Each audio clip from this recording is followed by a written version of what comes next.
Hi everybody, my name is John Royce. I'm a pediatrician at the kids clinic. We see kids from all over the country and from all walks of life. We believe that all people, all kids are gifts from God, and as such we need to treat them as if they are gifts from God. None is any more important, any more valuable than the other. We see all sorts of kids with special needs. We see some of them with birth defects.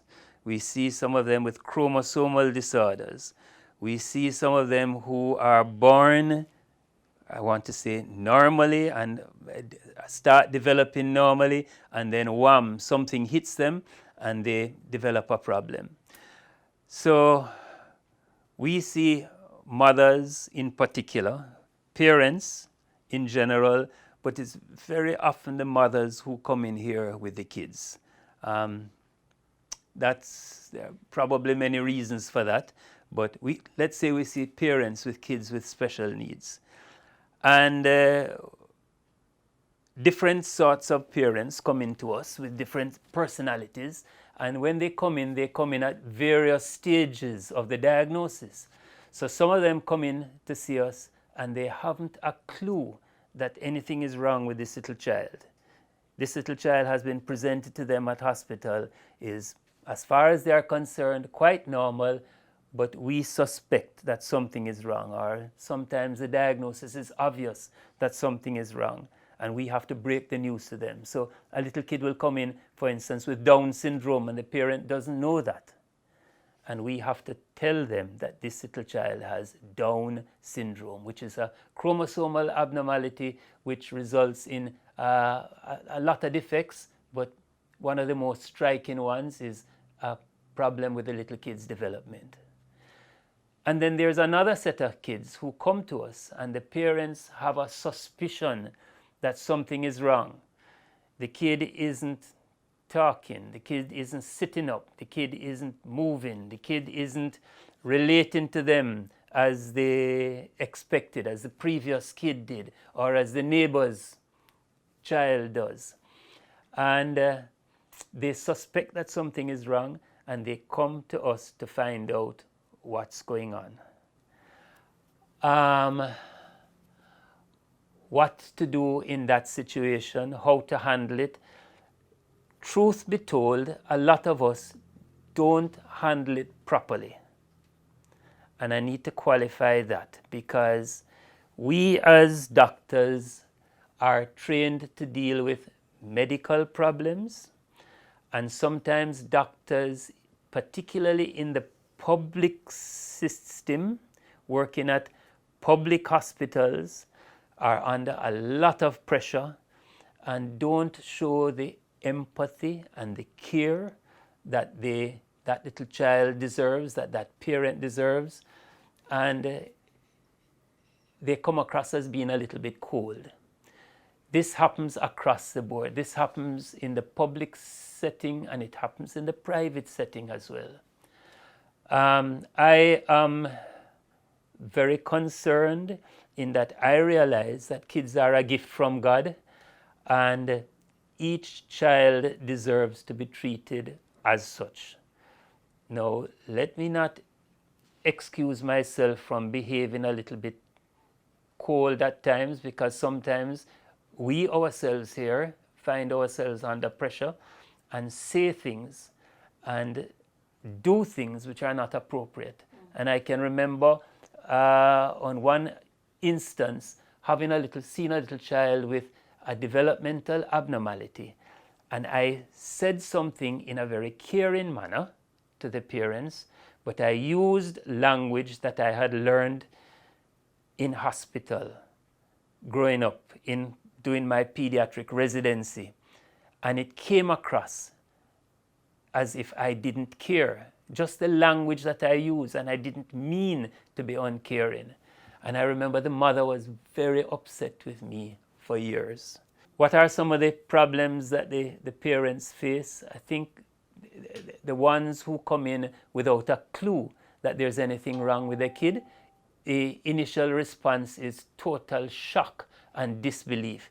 They brought a little child to see the doctor who is going to do a so-called checkup and give immunization. Nothing is wrong with their kid as far as they're concerned. And they hear that this little child has a problem. Total shock, total disbelief, confusion. The other case that I alluded to, when the mom comes in and there's a suspicion, and I keep saying mom, please forgive me, it's not that the dad doesn't come in as well, but a lot of the times it's the mother to whom we relate. When they come in with suspicions and we say things that confirm that something is wrong, a lot of the times there is confusion, there is disbelief. They want a second opinion, and nothing is wrong with that. A lot of the times there is denial. They start to question themselves. What did I do wrong? Why, God? Why did this happen to me? And they start to jump years in the future. What's going to happen to him? Will he be able to do his common entrance exams? Will he be able to walk normally, speak normally? What will he be? Will he be able to go to school? Will I be able to care for him? And a host of questions start to flood the mind of the parents all at once, which just adds to the confusion. I have read this book. It's How to Cope, Parenting a Child with Special Needs. It's written by the mother of one of our kids who was born with special needs, and I can say he had cerebral palsy. And for those of you who don't know what cerebral palsy is, it's a condition in which a particular section of the brain is affected in the early stage of that little kid's development, and it affects his motor function, his movement in particular. But there are other associated problems as well. I only got an insight into the minds of what goes on with parents after reading this, because there are certain things that we learn in medical school and they are written in textbooks and we know about them, but we have never experienced them and we don't understand them. We know about it. We know about a kid with special needs and some of what happens, but we don't understand what happens to the parents, what happens to the rest of the family. That's not in textbooks for us. The psychologists or the psychiatrists may have a little bit more insight into what goes on, and this has given me a lot of insight. Parenting a child with special needs. And I could give numerous examples that sometimes we know about things, but we don't understand. This book will help you to understand what happens, what to expect, how to deal with a kid with special needs. Because the mother goes through a host of various phases of confusion and denial and anger and depression before they finally come to that point where they can accept that this little child has a problem. This little child is more important than the diagnosis and the disability. This little child is important. This little child is a gift from God. How to cope. 100% endorsement.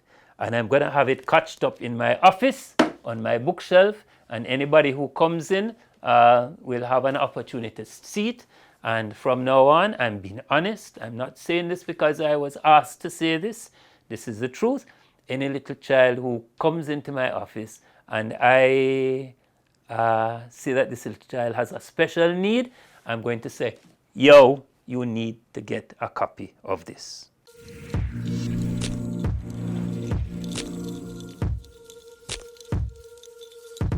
Thank you for watching. If you click the subscribe button below, you can watch more and more video. Thank you for watching and come back to this channel for more great videos.